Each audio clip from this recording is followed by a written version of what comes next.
Hello student, कल कल हमने जो है इसके टीडीपी के ट्रांसमिशन एंड डिस्ट्रीब्यूशन के कुछ एमसीक्यूज़ पढ़े थे। ठीक है, आज हम उसके आगे के कुछ एमसीक्यूज़ पढ़ेंगे। ठीक, मैं कुछ इस बुक के कुछ जो इजी एमसीक्यूज़ हैं वो आप लोगों को करा रहा हूँ। बाकी आपने जो भी बुक ले रखी है कोई सी भी पब्लिकेशन की, उस पब्लिकेशन के बुक में हर चैप्टर के लास्ट में कुछ एमसीक्यूज़ या कुछ छोटे छोटे क्वेश्चन होते हैं 1 नंबर वाले। ठीक, उनको पढ़ लेना, उनसे भी क्वेश्चन बन सकते हैं। ठीक, चलिए आगे का हम स्टार्ट करते हैं। नेक्स्ट क्वेश्चन है, the wind pressure is directly proportional to. जो विंड प्रेशर होता है, जो हमारा क्या है ओवरहेड लाइन का कंडक्टर है, ठीक, चालक हैं, उन पर क्या है विंड प्रेशर भी लगता है। ठीक, हवा चलती है तो विंड प्रेशर उन पर काम करता है। तो वो विंड प्रेशर किसके प्रोपोर्शनल होता है? वो square of speed of wind. ठीक है, विंड की स्पीड के स्क्वायर के वो समानुपाती होता है। ठीक है, जो विंड प्रेशर होता है वह विंड की स्पीड होती है उसके स्क्वायर के डायरेक्टली प्रोपोर्शनल होता है। ठीक, जो कंडक्टर पे लगता है। ठीक है, तो हमारा second is right answer. Next question है, if safety factor is doubled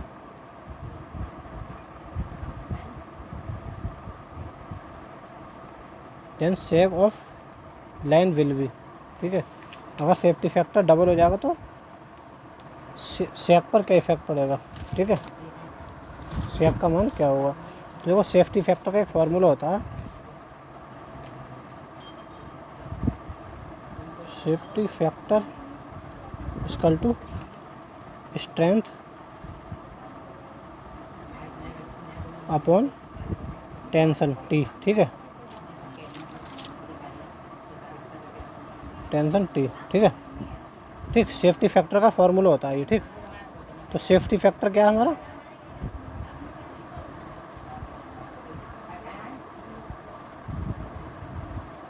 मान लो अगर ये कांस्टेंट है स्ट्रेंथ, तो सेफ्टी फैक्टर क्या है? जो टेंशन है, तनाव, इसके व्युत्क्रमानुपाती है। अब क्या कह रहा है यहाँ पे क्वेश्चन में, if safety factor is double then sag of the line will be. तो अगर सेफ्टी फैक्टर हम डबल कर दें, दोगुना कर देंगे, तो हमारा तो टी हमारी टेंशन की होगी सेफ्टी फैक्टर की। तो सेफ्टी फैक्टर को अगर हम 2 टाइम्स कर दें, बढ़ा दें 2 टाइम्स, ठीक है, सेफ्टी फैक्टर को अगर हम 2 टाइम्स बढ़ा दें तो टेंशन हमारी उसी अनुपात में कम हो जाएगी। ठीक है, उसी रेशियो में कम हो जाएगी। भाई सेफ्टी फैक्टर क्या है? व्युत्क्रमानुपात ये टेंशन के। तो हम टेंशन को 2 टाइम्स बढ़ा दें, सेफ्टी फैक्टर को, तो टेंशन भी कम हो जाएगी उसी रेशियो में। ठीक, ठीक है, तो ये क्या कह रहा है, सेक पर क्या इफेक्ट पड़ेगा? और हम जानते हैं कि सेक क्या होती है, सेक का फार्मूला क्या होता है? WL²/80। ठीक है, तो यहाँ पे देखो सेफ्टी फैक्टर बढ़ाने से टेंशन कम हो गई, बात समझ में आई? अब जब टेंशन कम हो जाएगी तो सेक क्या होगी? बढ़ जाएगी। ठीक, बात समझ में आ गई? सेक बढ़ जाएगी। तो सेफ्टी फैक्टर डबल करने से क्या हो जाएगी? The sag of line will be increase. ठीक है, increase decrease remain same and none of above. तो क्या हो जाएगी हमारी? सेग इंक्रीज हो जाएगी। ठीक, बढ़ जाएगी। ठीक है, नेक्स्ट क्वेश्चन है, on an overhead line the wind load act. जो विंड लोड है वो कैसे एक्ट करता है? Horizontally, vertically onward, vertically upward, या नन ऑफ अबव। ठीक है, तो हमने पढ़ा था आइस लोडिंग, और चलिए दिखाता हूँ इफेक्ट ऑफ आइस लोडिंग, सेक पर आइस लोडिंग का और विंड प्रेशर का क्या इफेक्ट पड़ता है। ये देखो, ये पढ़ा था ना हमने। मान लो ये हमारा कोई कंडक्टर है, ठीक, ठीक है, ये हमने मान लिया कोई कंडक्टर था, तो उस पर क्या हमारी आइस क्या लोड हो गई, बर्फ़ की परत जम गई। तो क्या होता है, कहीं कभी कभी हवा भी तेज़ चलती है, तो कंडक्टर पे क्या जो आइस का जो भार होता है, बर्फ़ का भार होता है, वो नीचे की ओर काम करता है। ठीक, तो यहाँ पे दिखाया देखो, अब कंडक्टर पर यहाँ पे 3 फोर्स लग रहे हैं, एक 3 फोर्स काम कर रहे हैं। एक तो कंडक्टर का खुद का वेट और दूसरा आइस लोडिंग का वेट, वो दोनों नीचे की ओर वर्टिकली काम करेंगे। ठीक है, और एक होता है विंड प्रेशर। ठीक है, हवा का जो प्रेशर होता है वो क्या होता है, हमारा हॉरिजॉन्टली काम करता है, क्योंकि हवा हॉरिजॉन्टली चलती है ना, तो हमारा क्या हॉरिजॉन्टली लगता है। तो हमने यहाँ पे दिखाया है जो विंड प्रेशर है वो हॉरिजॉन्टली काम कर रहा है, और जो आइस लोडिंग के कारण जो आइस लोडिंग के कारण जो उसका भार बढ़ रहा है, ठीक, जो आइस लोडिंग के कारण जो फोर्स लग रहा है वो वर्टिकली काम करता है। ठीक है, तो विंड प्रेशर कैसे हॉरिजॉन्टली काम करता है, ठीक, ये हम पढ़ चुके हैं पहले भी, ठीक है। On an overhead line the wind load act horizontally, ठीक है। तो हमारा 1 इज़ राइट आंसर, ठीक, हॉरिजॉन्टली काम करता है। और हमारा जो आइस होती है उसके कारण जो फोर्स लगता है वो वर्टिकली लगता है, ठीक। चलिए नेक्स्ट देखते हैं। In a string of suspension insulators if shunt capacitance decreases the string efficiency, ये हम पढ़ चुके हैं।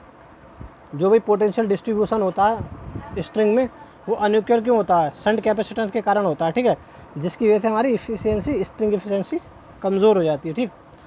तो अगर हम शंट कैपेसिटेंस को क्या करेंगे, कम कर दें, डिक्रीज़ कर दें, तो हमारा क्या होगा, पोटेंशियल डिस्ट्रीब्यूशन जो होता है वह अनइक्वल ना होकर लगभग इक्वल होगा, जिसकी वजह से हमारा क्या होगा, इफ़िशियंसी इंक्रीज़ हो जाएगी, स्ट्रिंग एफिशिएंसी बढ़ जाएगी, ठीक है। तो हमारी स्ट्रिंग एफिशिएंसी क्या होगी, बढ़ जाएगी अगर हम शंट कैपेसिटेंस को ख़त्म कर दें, ठीक। तो सेकंड हमारा राइट आंसर होगा, ठीक है। नेक्स्ट क्वेश्चन है the conductor vibration of an overhead line में कॉज, जो कंडक्टर होता है वाइब्रेट करते हैं, कभी कभी कंडक्टर वाइब्रेट करते हैं, किसी भी कारण हो सकता है, वो हवा के कारण हो सकता है, हवा चल रही है, ठीक। तो इसका क्या क्या कारण, इसके क्या क्या कारण हो सकते हैं, ठीक। जिसके मतलब क्या क्या कॉज उत्पन्न हो सकते हैं जब वाइब्रेशन उत्पन्न होता है उनमें।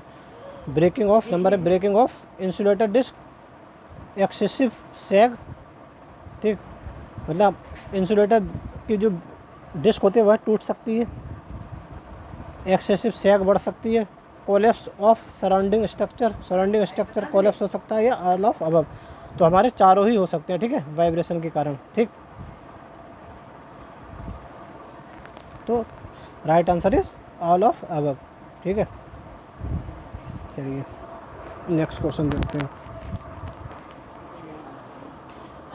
If the string efficiency is increase the voltage across the disc nearest to the conductor, ठीक है। भाई स्ट्रिंग एफिशिएंसी इंक्रीज कब होगी, जब पोटेंशियल डिस्ट्रीब्यूशन लगभग समान होगा। वैसे क्या होता है, अनइक्वल होता है, कंडक्टर के पास वाली डिस्क पर सबसे ज़्यादा पोटेंशियल होता है, बीच वाली पे कम, और टॉपर के पास वाली पे सबसे कम होता है, ठीक, जिसकी वजह से हमारी इफ़िशियंसी कम होती है।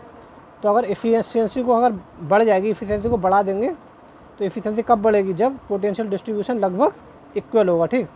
तो यही कह रहा है, मतलब इक्वल का मतलब जो कंडक्टर के पास वाली डिस्क होगी उस पर जो पहले अधिक था पोटेंशियल वह अब कम हो जाएगा, ठीक। If string efficiency increase the voltage across the disc nearest to the conductor also decrease, ठीक, वो क्या हो जाएगा, डिक्रीज हो जाएगा, ठीक। तो इसमें दिया इंक्रीज, डिक्रीज, रिमेन सेम और नन ऑफ अबव। तो क्या होगा, पोटेंशियल डिस्ट्रीब्यूशन के लगभग क्या होगा, समान होगा, जिसके कारण अब कंडक्टर के पास वाले डिस्क पर सबसे अधिक वोल्टेज न रहकर वो कम हो जाएगा, ठीक है, डिक्रीज हो जाएगा। चलिए next question. A string of suspension insulator has 3 disc if the disc nearest to the conductor flash over, break down हो गया उसका, ठीक है, ठीक। क्या एक स्ट्रिंग है सस्पेंशन इंसुलेटर की, उसमें 3 डिस्क लगी हैं, ठीक है, सीरीज में जुड़ी हैं। अगर क्या है देखो, क्योंकि कंडक्टर के पास वाली डिस्क में सबसे ज़्यादा वोल्टेज आता है, पोटेंशियल आता है, अगर कंडक्टर के पास वाली डिस्क जो होगी, कह रहा है फ्लैश ओवर हो गई, उसका ब्रेक डाउन हो गया, तो जाहिर सी बात है जो दूसरी और डिस्क होगी उनका क्या हो जाएगा, वह भी फ्लैश ओवर हो जाएंगे, ठीक है, ख़राब, उनका भी ब्रेक डाउन हो जाएगा, ठीक है। क्योंकि फिर वो भाई 2 बची ना, अब 2 बची तो 2 क्या है, इतने वोल्टेज को सहन नहीं कर पाएंगे, उनका भी फ्लैश ओवर हो जाएगा, ठीक। तो remaining disc will flash over, ठीक है, वह भी फ्लैश ओवर हो जाएंगी, ठीक। तो 1 इज़ राइट आंसर। और भी दे रखे हैं, तो हमारी राइट आंसर क्या होगा, remaining disc will flash over, ठीक है। नेक्स्ट क्वेश्चन है, in a string of suspension insulators the disc are connected in, भाई सस्पेंशन इंसुलेटर है ये,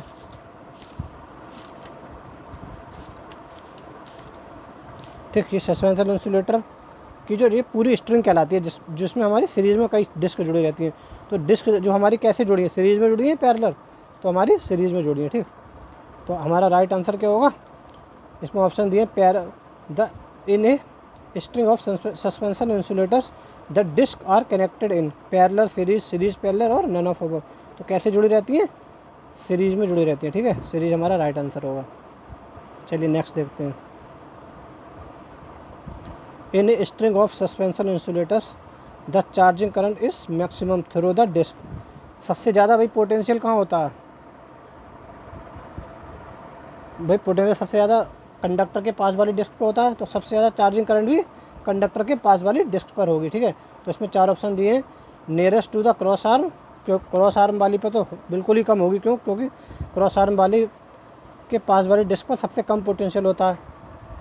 नेक्स्ट है नियरेस्ट टू द कंडक्टर, उसके बाद है in the middle of string या नन ऑफ अबव। तो भाई मिडिल वाली में भी नहीं होगा, वो उसमें जितना ज़्यादा नहीं होता पोटेंशियल, तो कंडक्टर के पास वाली में पोटेंशियल अधिक होता है, तो इस पर चार्जिंग करंट इस सबसे अधिक होगी, ठीक है। ठीक, ये आंसर हमारा राइट होगा।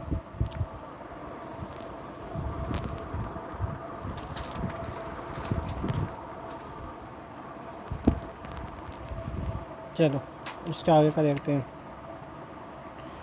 If shunt capacitance in a string of suspension insulators is decrease then string efficiency. वही जो अभी पढ़ चुके हैं, सेम क्वेश्चन आ गया। क्या अगर शंट कैपेसिटेंस को हम क्या कर देंगे? डिक्रीज कर देंगे, तो स्ट्रिंग एफिशिएंसी होगी बढ़ जाएगी। क्योंकि शंट कैपेसिटेंस अगर हमारा कम हो गया तो पोटेंशियल जो डिस्ट्रीब्यूशन था हर एक डिस्क पर, वह क्या हो जाएगा? लगभग समान हो जाएगा, ठीक है, जिसकी वजह से हमारी इफिशियंसी बढ़ जाएगी, ठीक है, इंक्रीज हो जाएगी। Next question. In a string of suspension insulators the shunt capacitance can be decrease by, ठीक है। स्ट्रिंग इफिशियंसी इंप्रूव करने के मेथड पढ़े थे, कैसे इंप्रूव करते हैं? तो उसमें एक मेथड था लॉन्ग क्रॉस आर्म का यूज़ करके, ठीक। तो इसमें देखो लॉन्ग 4 ऑप्शन दिए, long cross arm, shorter cross arm, longer span. भाई स्पैन बढ़ाओगे इससे कोई फ़र्क नहीं पड़ेगा, ठीक है, स्ट्रिंग इफिशियंसी पे। नन ऑफ अबव, तो लॉन्ग क्रॉस आर्म का यूज़ करके हम शंट कैपेसिटेंस को कम कर सकते हैं, ठीक है, ये हम पढ़ चुके हैं पहले ही, ठीक। तो एक मेथड यही था ना, इनमें से यही मेथड था एक, बाकी और कुछ और मेथड थे। तो एक ये था कि लॉन्ग क्रॉस आर्म का यूज़ करके शंट कैपेसिटेंस को कम करते हैं, जिससे स्ट्रिंग एफिशिएंसी हमारी इम्प्रूव हो जाती है, ठीक है। तो इसमें हमारा कौन सा हुआ? यूजिंग लॉन्ग क्रॉस आर्म्स, ठीक है। तो हमारा ये राइट आंसर 1 होगा, ठीक है। Next question. In order to improve string efficiency by the method of capacitance grading, ठीक, the maximum capacitance is of the disc. देखो एक मेथड ये था लॉन्ग क्रॉस आर्म का यूज़ करके स्ट्रिंग एफिशिएंसी इंप्रूव की जा सकती है, और एक मेथड ये था कैपेसिटेंस ग्रेडिंग करके हम जो हमारे डिस्क इंसुलेटर थे उनकी ग्रेडिंग करके हम स्ट्रिंग एफिशिएंसी को सुधार सकते हैं, ठीक है। तो ये क्या कह रहा है? The maximum capacitance is of the disc. भाई सबसे ज़्यादा डिस्क, भाई जहाँ पे सबसे ज़्यादा वोल्टेज है वहीं पे हमारा कैपेसिटेंस भी मैक्सिमम होगा, ठीक है, ताकि हम उसके अक्रॉस वोल्टेज को कम कर सकें, ठीक। क्योंकि सी क्या होता है हमारा? इन्वर्सली प्रोपोर्शनल टू वोल्टेज होता है, ठीक है। Capacitance inversely proportional to voltage होता है। तो सबसे अधिक जहाँ पे भाई वोल्टेज का मान जहाँ सबसे अधिक है, वहाँ पे हमें कैपेसिटेंस को सबसे अधिक वहाँ बढ़ाना पड़ेगा ना। भाई जहाँ पे वोल्टेज अधिक है, अगर हमें वोल्टेज को कम करना है तो हमें कैपेसिटेंस का मान बढ़ाना पड़ेगा ना। तो कंडक्टर के पास वाली डिस्क पर वोल्टेज सबसे अधिक होता है, ठीक, पोटेंशियल सबसे अधिक होता है। तो उसको कम करने के लिए क्या करना पड़ेगा? ऐसी ग्रेडिंग करना पड़ेगी कि वहाँ पे कैपेसिटेंस का मान बढ़ जाए। तो कैपेसिटेंस का मान बढ़ा देंगे हम कंडक्टर के पास वाली डिस्क पर, जिससे हमारा उस पर वोल्टेज कम हो जाएगा, ठीक। तो हमारा in middle of string, nearest to cross arm और नियरेस्ट टू कंडक्टर। तो हमारा राइट आंसर होगा नियरेस्ट टू कंडक्टर, ठीक है, नियरेस्ट टू द कंडक्टर या नन ऑफ अबव। तो राइट आंसर इज 3rd, ठीक। तो ये सिंपल से क्वेश्चन है, इसी में से क्वेश्चन आ जाएंगे, कोई दिक्कत नहीं, ठीक।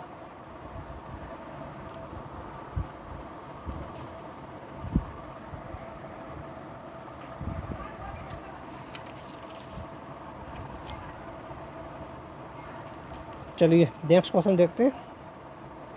100% स्ट्रिंग एफिशिएंसी मीन्स, अगर 100% स्ट्रिंग एफिशिएंसी, इसका मतलब क्या है? या तो डीसी लाइन है, या फिर इनमें से देखते हैं भाई एफिशिएंसी किसके कारण कम होती है? शंट कैपेसिटेंस के। अगर शंट कैपेसिटेंस बिल्कुल ही ख़त्म कर दें अगर, तो एफिशिएंसी 100% हो जाएगी ना, ठीक।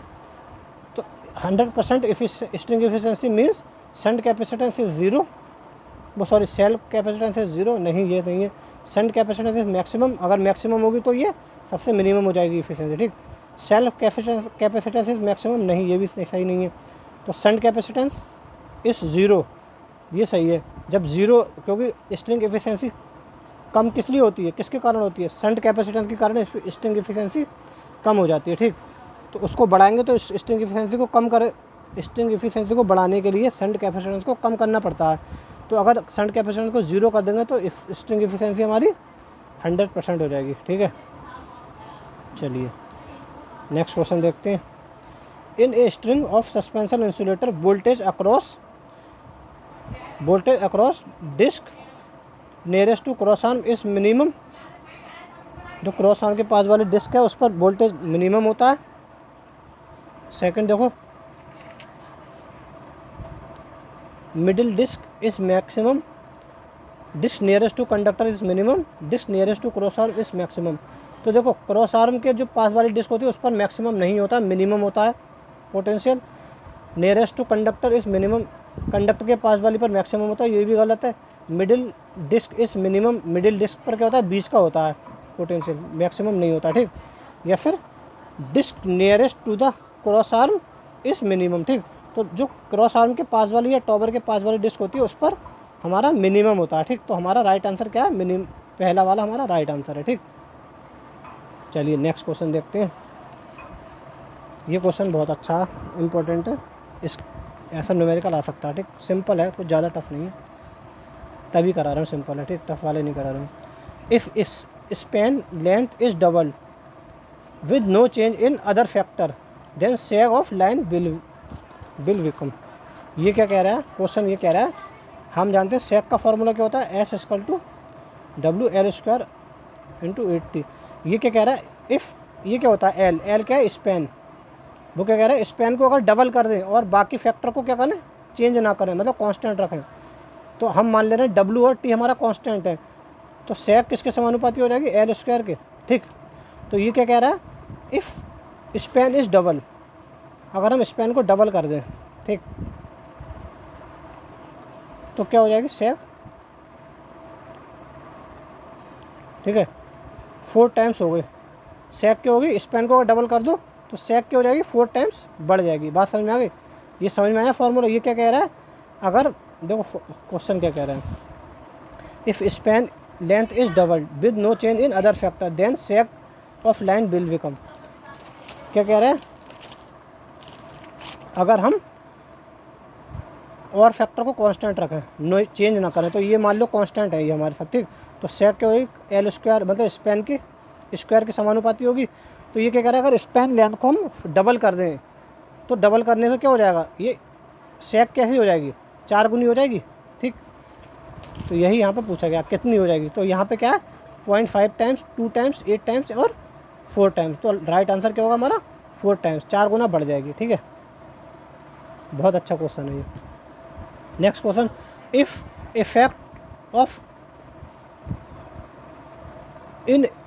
Effect of increase in temperature of overhead line is, sorry question मैं गलत पढ़ रहा हूँ, इफ़ नहीं है, the effect of increase in temperature of overhead line is 2।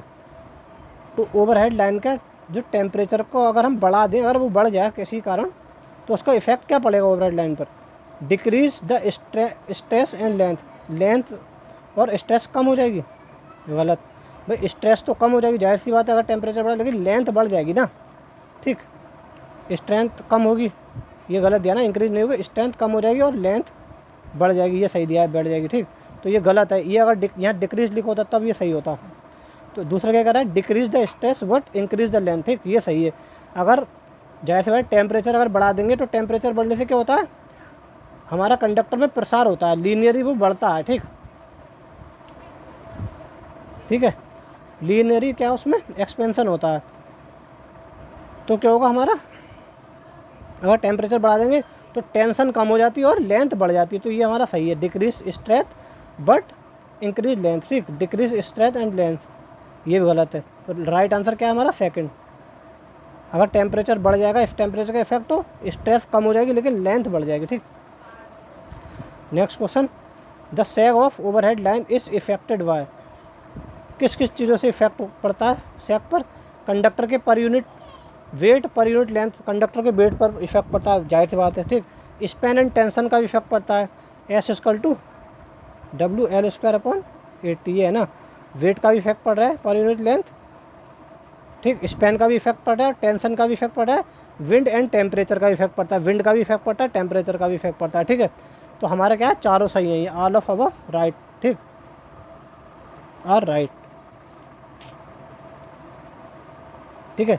Next question देखते हैं, कोरोना इज इफेक्टेड बाय, जो कोरोना होता है हमने पढ़े थे, कोरोना पे क्या क्या चीज़ प्रभाव डालती है? तो कंडीशन ऑफ एटमॉस्फेयर, हाँ जाहिर सी बात है, कंडीशन ऑफ एटमॉस्फेयर इफेक्ट डालती है। Length and spacing of conductor, conductor की लेंथ और उनकी स्पेसिंग, वो सॉरी साइज, उनका साइज और उनकी स्पेसिंग, कंडक्टर के बीच की दूरी, ये भी इफेक्ट डालती है। लाइन वोल्टेज भी इफेक्ट डालता है। तो हमारे ये चारों सही है, ठीक है। कोरोना पर ये चारों इफेक्ट डालते हैं, ठीक। ये हम पढ़ चुके हैं, हमने पढ़ा था कोरोना को इफेक्ट करने वाले कारक, प्रभावित करने वाले कारक में पढ़ा था, ये चारों इफेक्ट डाल लेते हैं, ठीक। तो all of above is right answer. Next question है, कोरोना इफेक्ट, कोरोना किस नेचर पे इफेक्ट डालता है? कोरोना कारण लॉस उत्पन्न होती है, ठीक, सही है। कोरोना कॉसेस इंटरफेरेंस इन रेडियो कम्युनिकेशन, जो पास से जो रेडियो कम्युनिकेशन लाइन जाती हैं उनको, इनके साथ इंटरफेरेंस करता है, ठीक।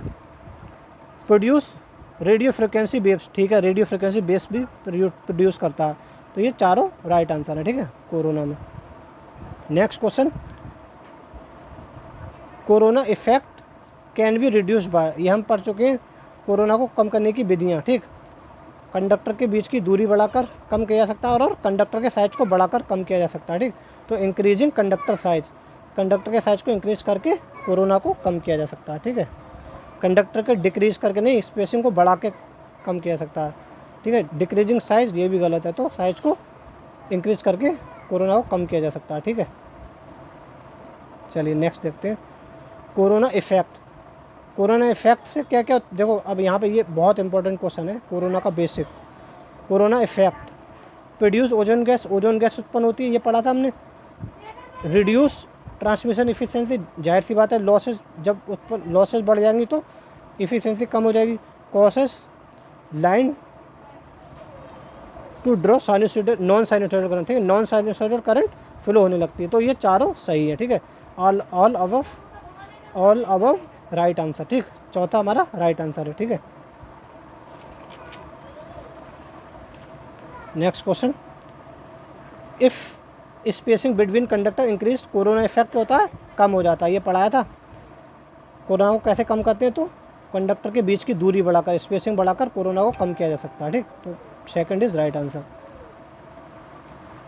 The minimum phase neutral voltage at which corona occurs is called, जिस पर कोरोना उत्पन्न होता है, ओजोन गैस उत्पन्न होने लगती है, बैगनी रंग का प्रकाश और हिसिंग नॉइस उत्पन्न होती है, तो कौन से जिस वोल्टेज पर होती है उसे क्या कहते हैं हम? क्रिटिकल डिसरप्टिव वोल्टेज, ठीक।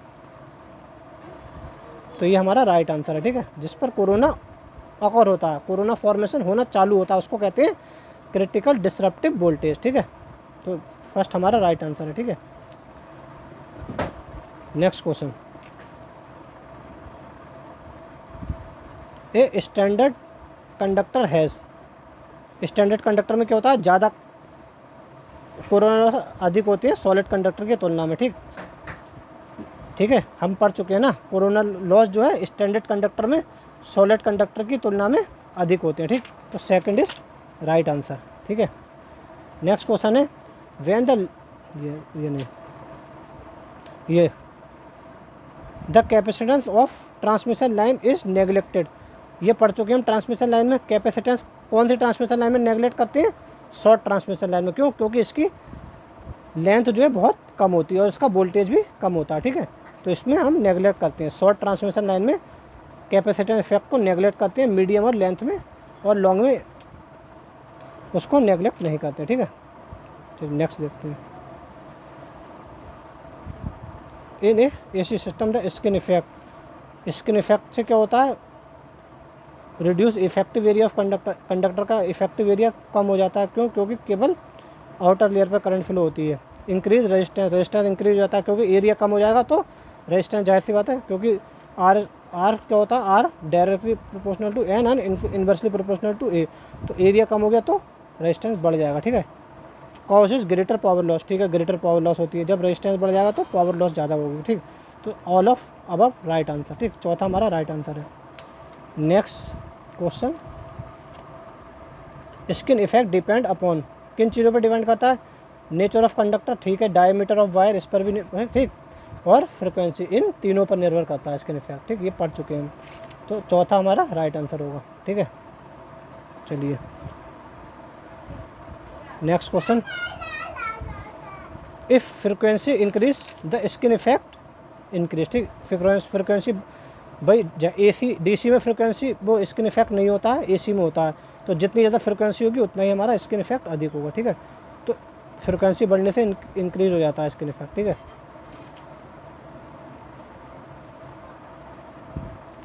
The skin effect increases resistance of line, ठीक है, लाइन का रेजिस्टेंस बढ़ा देता है, ठीक। तो लाइन का रेजिस्टेंस हमारा राइट आंसर होगा ये, ठीक है। इन DC transmission skin effect is, next question है, इन DC transmission skin effect is zero, ठीक, DC ट्रांसमिशन में कोई स्किन इफेक्ट नहीं होता, ये जीरो होगा, ठीक है।